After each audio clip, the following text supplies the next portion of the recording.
Selamat datang di Deep Dive kita kali ini. Anda udah share materi yang menarik banget nih. Cara menyeimbangkan sumber daya bagian 1. Kayaknya ini nyentuh dasar banget ya soal pemrograman. Iya, betul. Misi kita kali ini tuh mau coba gali esensi pengelolaan sumber daya. Sesuatu yang kayaknya sering jadi afterthought gitu ya. Padahal fundamental banget. Betul sekali. Kita bakal fokus ke kenapa ini penting dan mungkin satu prinsip inti yang, bisa mengubah cara kita lihat kode. Iya, bener banget. Mengelola hal-hal kayak memori, terus koneksi jaringan, atau mungkin file handle, itu tuh ya ibaratnya jaga kebersihan rumah lah. Iya juga ya. Kalau diabaikan, masalahnya numpuk. Materi yang Anda bagi ini kan nunjukin risiko beneran. Bisa memory leak, aplikasi jadi lambat banget, atau deadlock, sistem macet, bahkan sampai crash total. Ngeri juga ya. Ini fundamental, tapi ya itu, seperti yang disinggung di sumbernya, disiplin di area ini tuh seringnya kurang konsisten di kalangan developer. Oke. Coba kita bedah dikit ya. Di materi Anda itu kan ada penjelasan soal siklus hidup sumber daya. Diminta, disiapin, dipakai, terus, nah ini dia. Idealnya dibersihin dan dilepas. Iya, siklusnya gitu. Nah, problemnya muncul pas langkah bersih-bersih atau lepasin ini kelewat, gitu kan? Nah, itu dia. Hasilnya, yaitu tadi, resource leak atau referensi menggantung. Analoginya tadi bagus tuh. Kayak minjem buku perpus tapi lupa balikin. Hahaha, iya bener. Kalau banyak yang gitu kan bukunya jadi nggak bisa dipinjam orang lain ya. Mubazir jadinya. Iya, koleksi perpusnya jadi nggak guna. Dan disinilah inti dari materi itu. Dia ngenalin satu prinsip yang kuat banget. Selesaikan apa yang Anda mulai. Selesaikan apa yang Anda mulai. Oke. Intinya simple, tapi dampaknya gede. Bagian kode manapun, mau itu fungsi, objek, atau blok kode, yang minjem atau alokasi sumber daya, nah, dia itu yang punya tanggung jawab penuh buat balikin atau lepasin. Jadi jelas siapa yang bertanggung jawab gitu ya? Betul. Jadi jelas siapa yang mesti balikin buku tadi ke rak. Ini bukan cuma soal benar atau salah sih, tapi lebih ke bikin kode yang predictable, bisa ditebak perilakunya. Oke. Jadi langsung ngatasin masalah siapa nih yang harus balikin buku tadi ya? Betul. Konkretnya gimana tuh? Ada contohnya nggak di materinya? Ada. Contohnya bagus kok.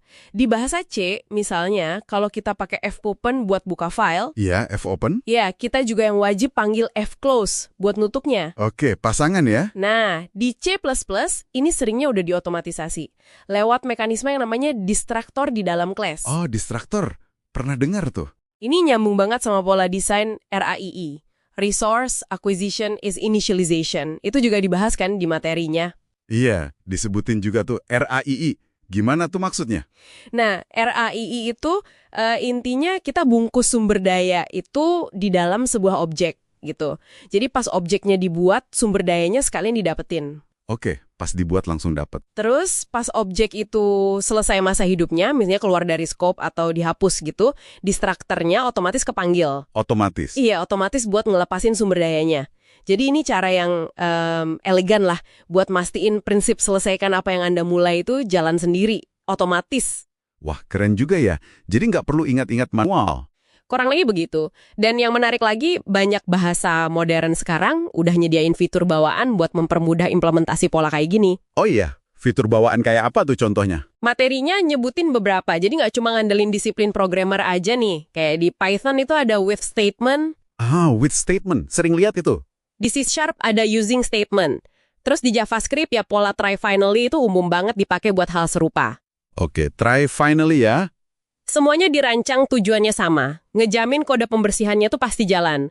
Meskipun katakanlah ada error di tengah-tengah proses. Oh, jadi walaupun error tetap dibersihin ya? Betul. Rust malah lebih jauh lagi. Dia punya ownership system yang bisa ngelacak masa hidup sumber daya pas kompilasi. Jadi tujuannya sama, otomatisasi pelepasan sumber daya biar kode lebih andal, lebih gampang dibaca juga. Menarik. Jadi banyak cara ya buat maksa disiplin ini. Nah, lihat catatan Anda lagi nih. Selain RAI sama fitur bahasa tadi, ada strategi lain nggak yang disinggung? Terutama mungkin buat sumber daya yang mahal dibuatnya.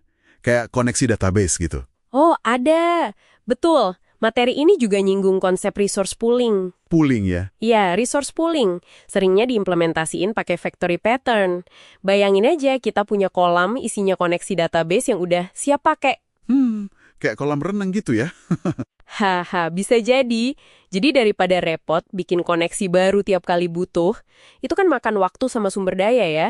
Kita tinggal minjem aja dari kolam. Oke, pinjam satu? Terus, udah selesai, ya balikin lagi ke kolam. Oh gitu, jadi lebih efisien ya? Jauh lebih efisien, terutama buat performa. Tapi tetap, prinsip intinya dipegang. Selesaikan peminjaman dengan cara balikin lagi ke kolam. Oke, jadi mulai dari prinsip dasar tadi, terus pola kayak RII, dukungan bahasa, sampai strategi pooling, semuanya ujung-ujungnya buat ngelola sumber daya yang benar ya? Iya, benar. Kayaknya ini relevan banget ya buat siapa aja yang ngoding. Pernah nggak sih Anda mungkin frustrasi gitu pas ngedebug aplikasi yang crash tapi nggak jelas sebabnya? Wah, sering. Jangan-jangan akarnya di sini ya? Bisa jadi banget, seringkali masalahnya di situ. Makanya, memahami dan nerapin prinsip sama pola ini, kayak yang ditekankan di materi Anda, itu kunci. Kunci buat bangun atau kerjasama software yang nggak cuma jalan, tapi juga stabil, efisien, nggak boros.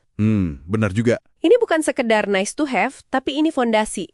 Fondasi software berkualitas yang andal, yang gampang dirawat jangka panjang. Kalau kita kuasai ini, wah, bisa ngurangin banyak banget hidden cost lah, baik pas development maupun pas operasional. Oke. Jadi kalau kita simpulin nih dari deep dive singkat kita, apa nih intisari yang bisa kita bawa pulang? Intisarinya, pengelolaan sumber daya itu bukan detail teknis sepele, bukan. Tapi ini pilar utama. Pilar utama ya. Prinsip selesaikan apa yang Anda mulai, yang didukung kuat sama pola kayak RAI, terus fitur-fitur bahasa modern, itu jalan menuju kode yang lebih bersih, lebih jelas, lebih tangguh. Ini soal bangun disiplin dari awal. Disiplin dari awal, noted. Dan ini mungkin bawa kita ke pertanyaan reflektif ya, yang mungkin relevan pas Anda lanjut ke bagian berikutnya dari materi ini nanti. Oke, pertanyaan apa tuh? Mengingat betapa fundamentalnya prinsip selesaikan apa yang Anda mulai ini, kenapa ya menurut Anda praktek ini kok masih sering banget gitu terabaikan dalam kesibukan development sehari-hari?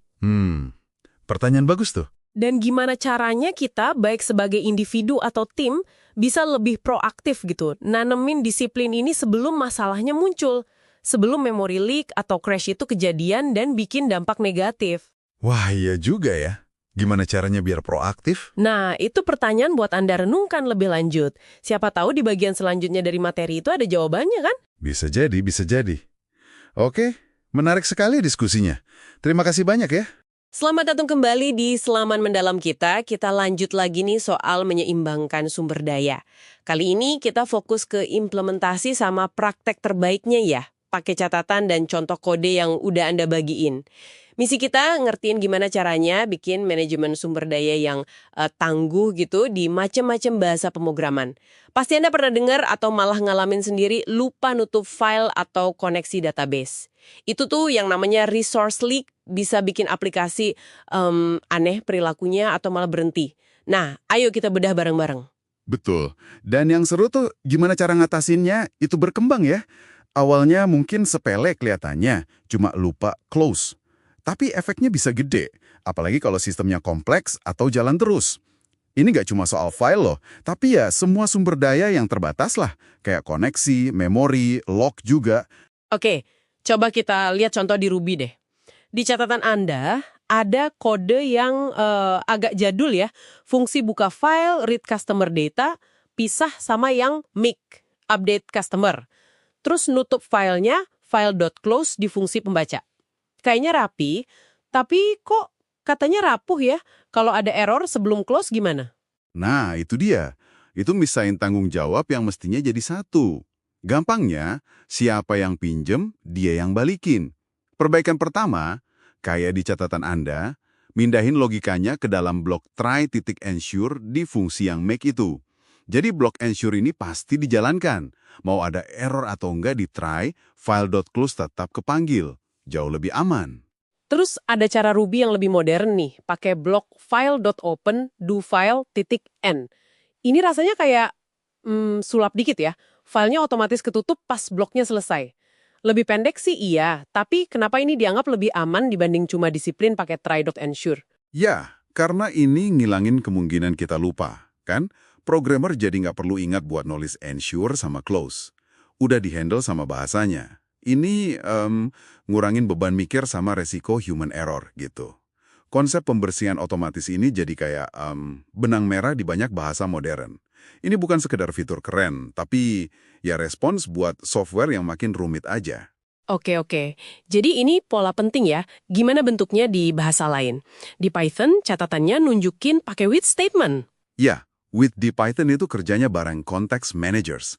Anggap aja context manager ini objek yang tahu cara mulai, misalnya buka koneksi database kayak di contoh get connection Anda itu.